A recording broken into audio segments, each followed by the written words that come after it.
My parents told me I'd never be as successful as my cousin, so I bought his company and let them beg me for a job.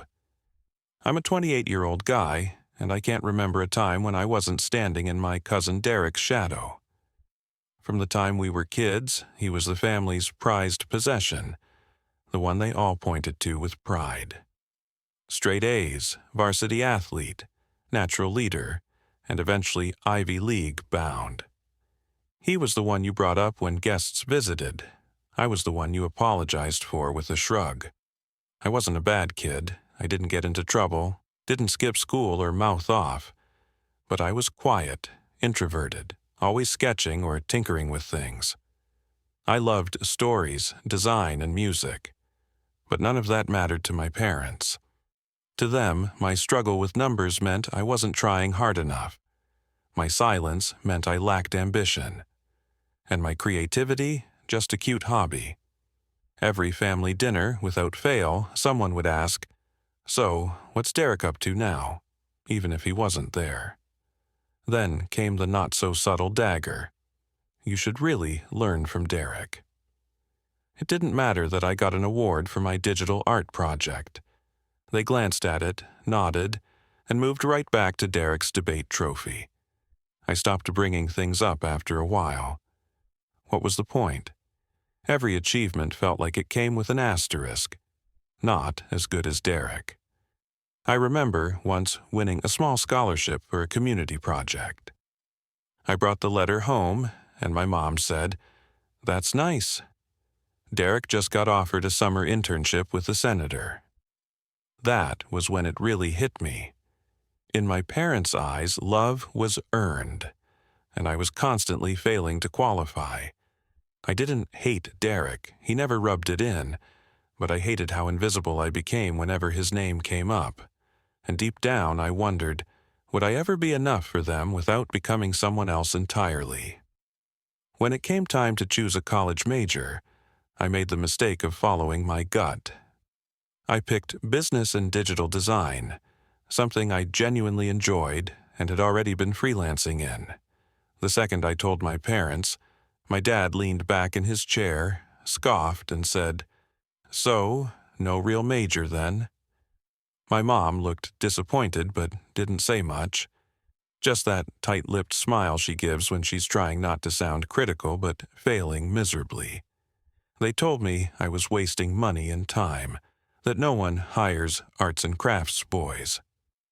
Meanwhile, Derek was studying finance at Wharton and interning with a hedge fund. They brought it up so often, you'd think he was my parents' son. At one point, my dad even joked at a barbecue, "Well, at least if Derek starts his own firm, you can design the logo." People laughed. I smiled. But inside, it was like being punched in the ribs. By sophomore year, I had a small client base. Local cafes, startups, realtors. I was proud of that. I showed my parents a website I designed for a boutique gym that had just opened. My dad's response? "Maybe you'll work your way up to a real company one day." My mom chimed in with, "Derek got offered a trip to Singapore. Isn't that exciting?" It didn't matter what I built.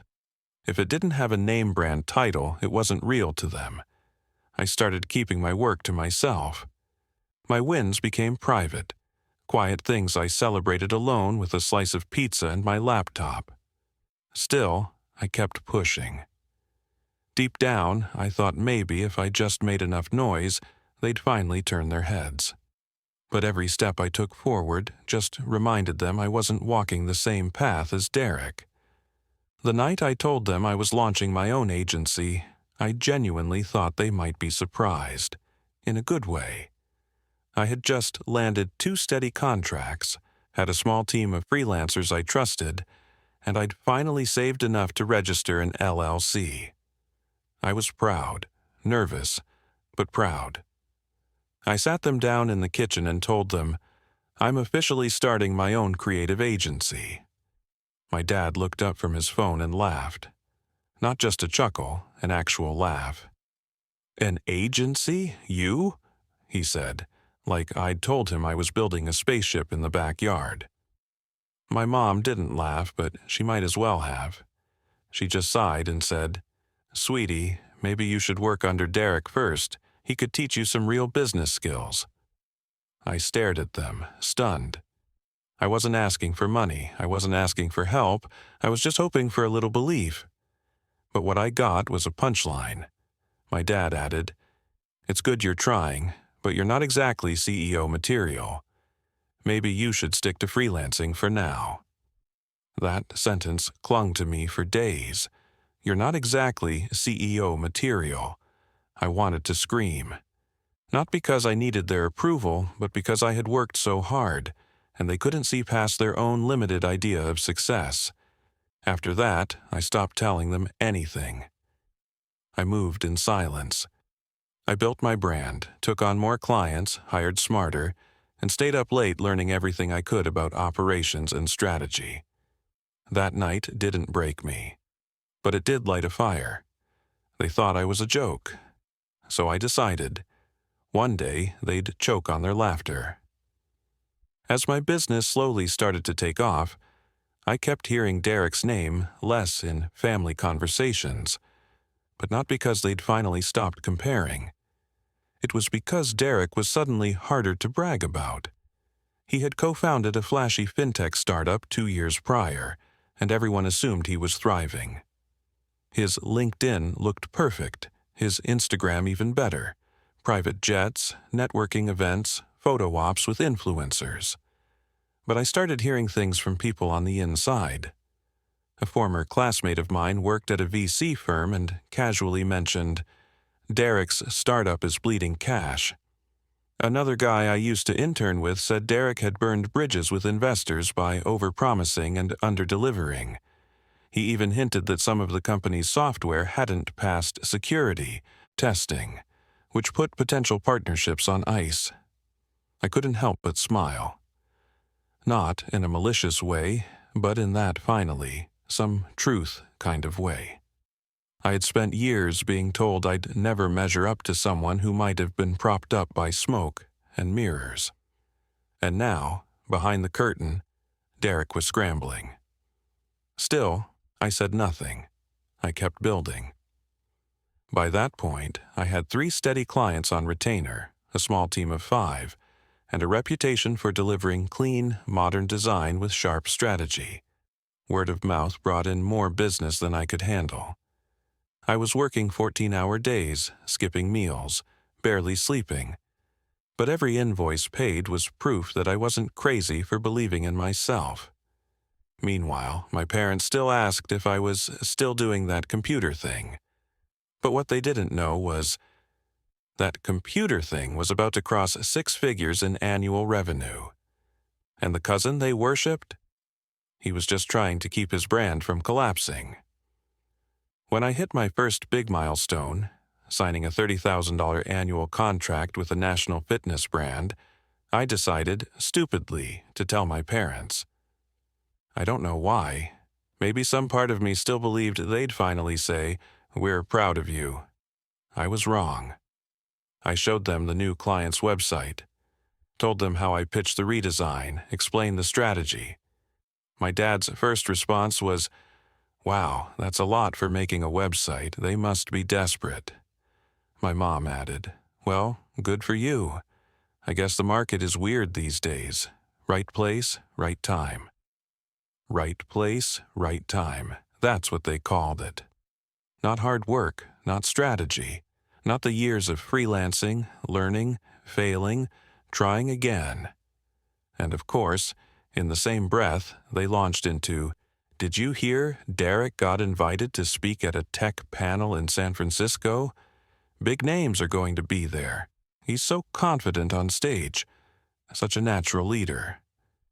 It felt like being kicked while standing on your own 2 feet, like no matter how far I climbed, they'd always adjust the ruler. I started therapy around then, not because of them exactly, but because I needed to understand why their words still hurt. Why, even after outgrowing their approval, I still craved it like oxygen. My therapist said something I'll never forget. "You're grieving the parents you never had." That hit me harder than I expected. And that's when something shifted. I stopped wanting to prove them wrong. I started wanting to build something they couldn't even comprehend, something so real, so solid, so undeniable, that one day they'd have to look up. Once I let go of needing their validation, everything in my business clicked. I stopped second-guessing every move and started trusting my instincts. I raised my rates, trimmed clients who weren't aligned, and reinvested every dollar back into growth. I brought on a project manager to streamline operations and hired 2 interns from a local design school. We weren't fancy, but we were efficient, honest, and getting results. Then, one day, out of nowhere, a mid-tier social media agency I admired reached out. They'd seen one of my campaigns go viral and were interested in partnering on a retainer project. We collaborated, and a few months later, they pitched a merger. I'd retain creative control, they'd offer funding and structure. I said yes. It wasn't flashy, but it was real. The numbers made sense. I was now technically a co-founder of a growing firm, with equity and a 6-figure salary.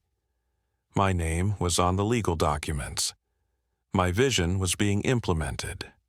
I was living what my parents never imagined I could do, and I hadn't needed a single dollar from them. And then, almost like fate, I stumbled across a headline in a business blog. FinTech darling, Derek Stone's startup quietly looking for exit strategy amid cash crunch.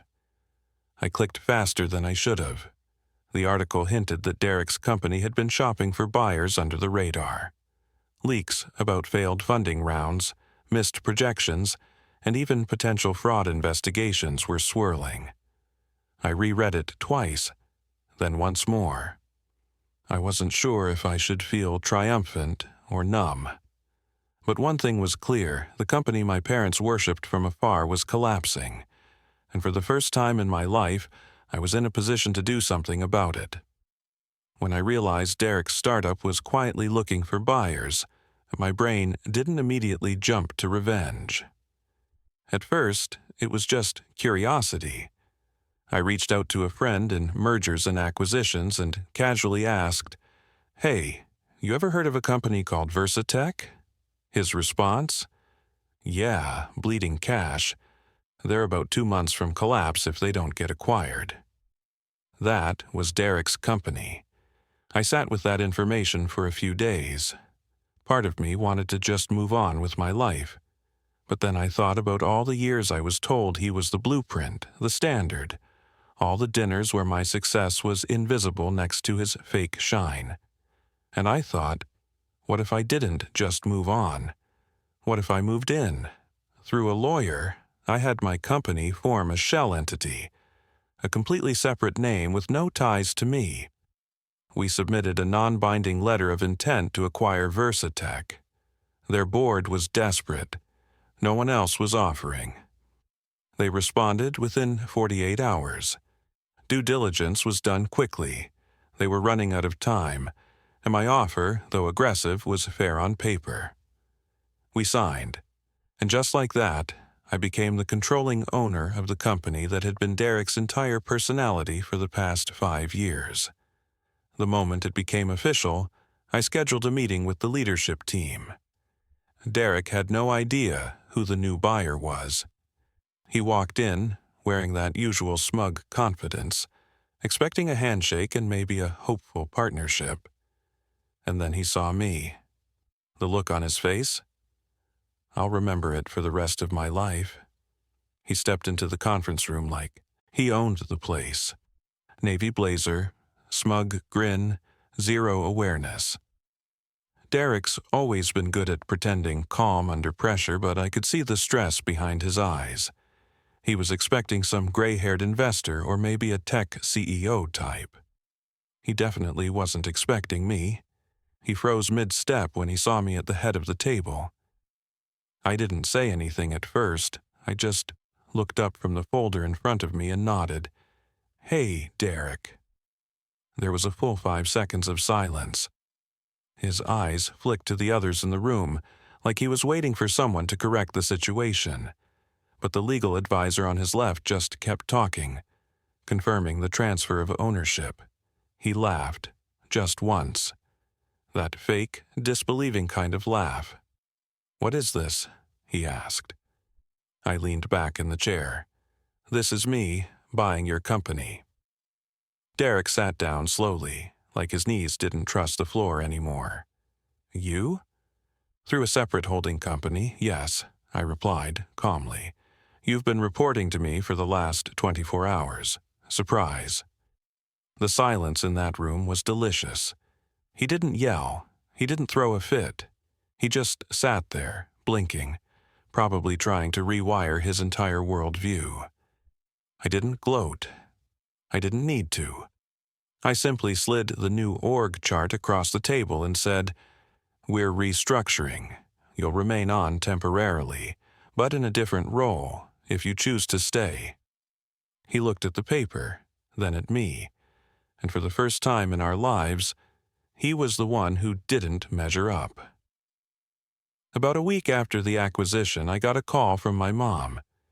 It started like any normal conversation, polite, surface level, but I could hear something different in her tone. Tight, hesitant. She asked how I was doing, how work stuff was going, then dropped the real reason she called. "We heard Derek's having a tough time." I didn't respond right away. I wanted to see where she'd go with it, she continued. "It's just, things aren't going well for him. He's thinking of stepping back, maybe taking a break." I asked, as neutrally as I could, "Does he need something?" There was a pause. Then she said it. "Well, we were wondering if you knew of any job openings, in tech, something stable, just until he gets back on his feet." I almost laughed. These were the same people who said I'd never amount to anything. The same ones who laughed when I started my agency, who treated Derek's name like it was a brand and mine like a blemish. And now, they were gently, desperately, asking me for help. I told her I might know someone, told her I'd look into it, and before hanging up I said, "Funny how things turn out, huh?" She didn't respond to that. That night I sat alone in my apartment, the same one they once mocked as temporary, and stared at my phone. It buzzed again. This time it was my dad. "Your mom told me about Derek. I know we gave you a hard time, but if there's anything you can do for him, we'd be grateful." And just like that, the begging began. I don't know what I expected. Maybe some awkward small talk, maybe another backhanded compliment. But when my parents called again 2 days later, it hit different. This time, they weren't vague. They were pleading. Not overtly, of course. That's not their style. But it was in their voices. My mom said, "You've built something impressive. We didn't understand it before, but we do now." And my dad, who once said I'd end up in Derek's shadow forever, actually said the words, "We might have been too harsh. You've proved us wrong." Then came the real ask. "We were hoping, if there's anything Derek can do at your company, even part-time, we'd really appreciate it. He's struggling." I should have felt triumphant. But all I felt was this cold, eerie detachment. I had waited my whole life to hear those words, to see them admit they were wrong. And when it finally came, it didn't feel like victory. It felt like confirmation. Confirmation that their love had always been conditional, that it shifted based on success, not substance. I told them flatly, hiring decisions go through my COO. Derek's welcome to apply through the standard portal. They tried to pivot. My mom said, "We've always believed in you. We just didn't know how to show it."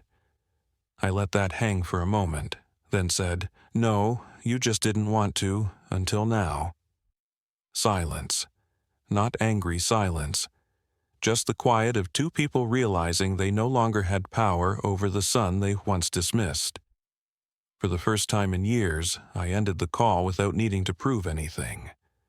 I hung up, and this time, I didn't cry or scream or spiral. I just felt free.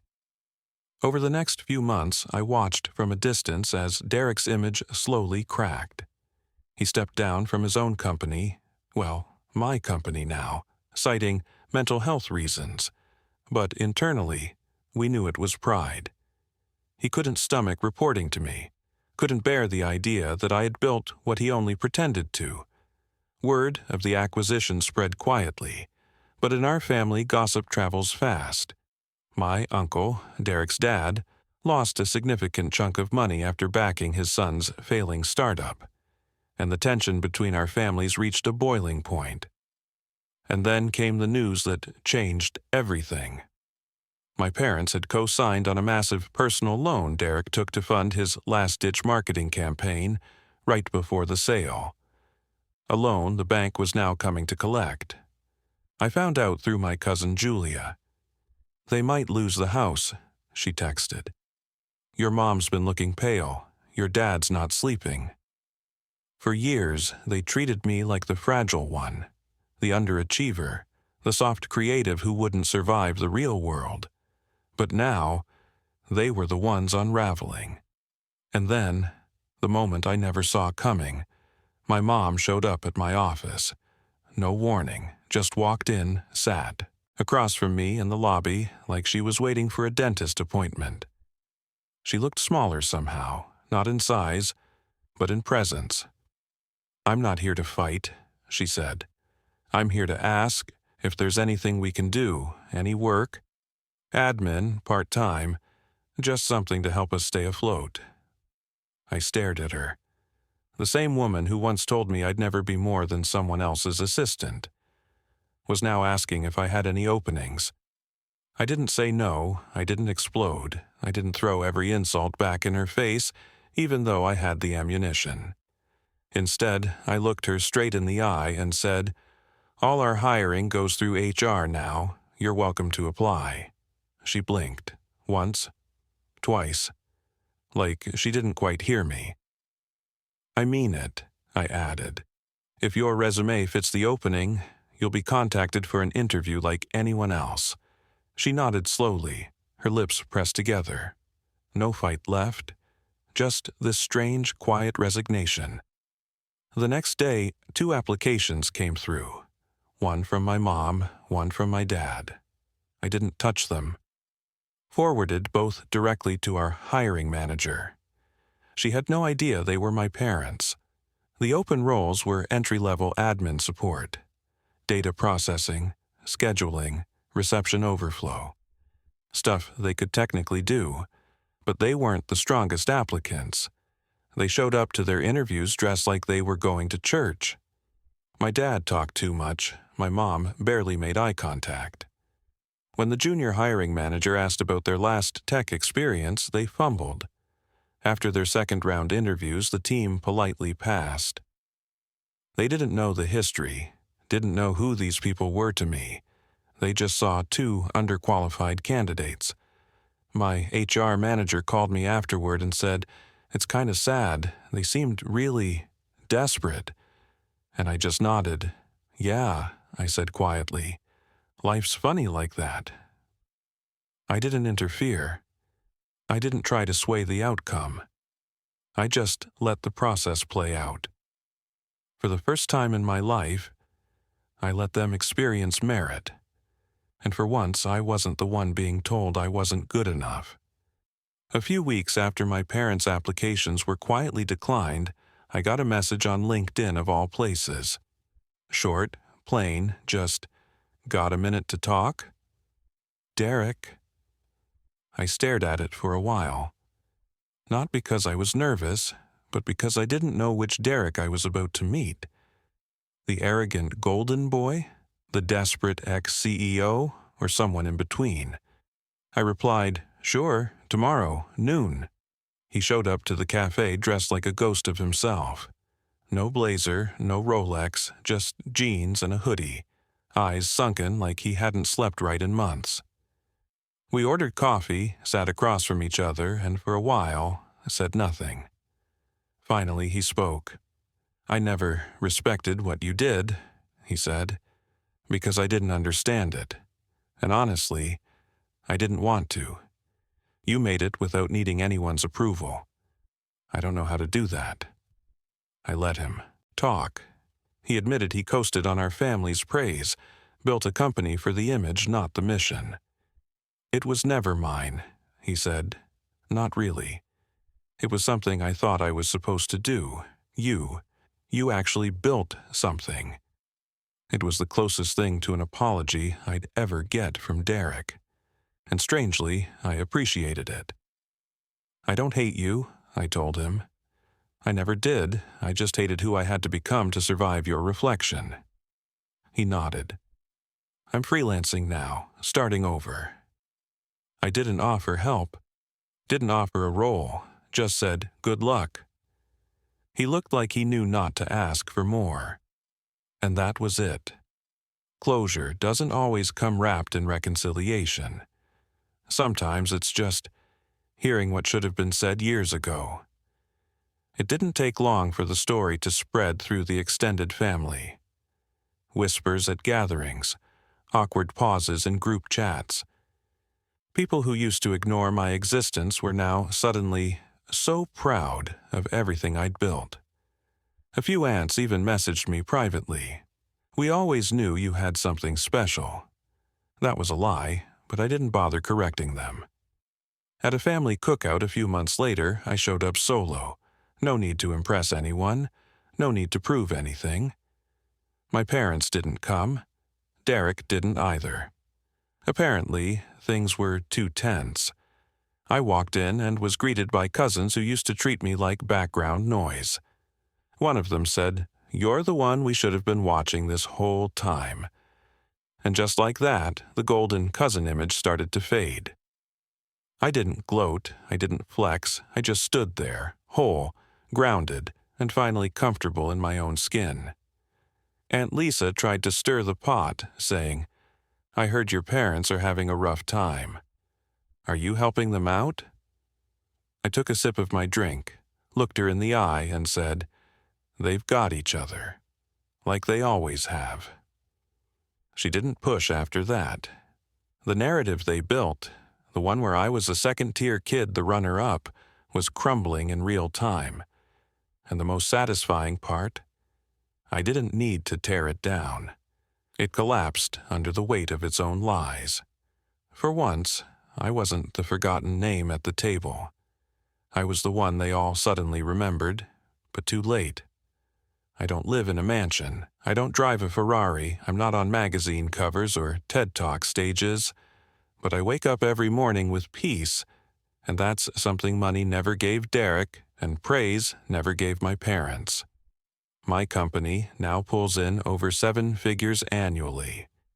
I mentor young creatives who remind me of who I used to be, hungry, underestimated, full of ideas no one wanted to hear.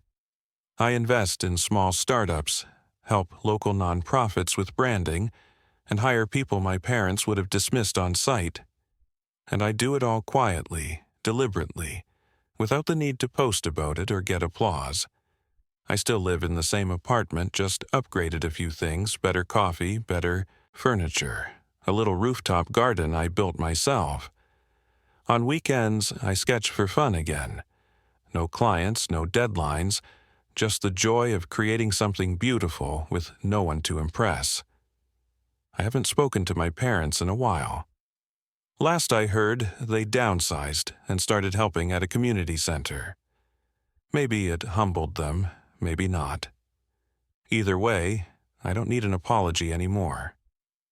I used to fantasize about revenge, about watching them crawl back and beg, about rubbing their faces in everything they missed. But what I got instead was better. I built something they said I never could, not just a business, but a life they couldn't imagine and now can't access. And that's the part they'll never fully understand. The success they wanted me to chase was never mine to begin with. I found mine on my own terms. Sometimes I catch myself wondering how it all might have turned out if they had just believed in me. If, just once, they'd said, "We're proud of you," without comparing me to someone else. But then I remember, I probably wouldn't have built any of this. The hunger, the drive, the long nights fueled by silence instead of support. It shaped me. Their doubt was painful, yes, but it also taught me how to move through a world that didn't clap for me. I used to carry that pain like a weight. Now, it feels more like armor. When people meet me now, they assume I've always had confidence, that I was some bold risk-taker who always knew I'd make it. But the truth is, I was scared the whole time. I just moved anyway. And somewhere along the line, their voices got quieter. Now, when I win, I don't imagine them clapping. I don't even imagine them watching. I imagine me, younger me, high school me, art award me, smiling, finally being seen. Derek and I don't talk. I think that chapter closed the moment he saw he was no longer the son in the family's universe. And that's okay. He's not my enemy. He's just a mirror of what they thought mattered most. But me, I'm the proof of what they missed. They used to say I was their failure, the one they worried about, the one who wouldn't make it. Now, I'm the one who did. Not despite them, but because I finally stopped needing them, and in that freedom, I found everything I was ever looking for.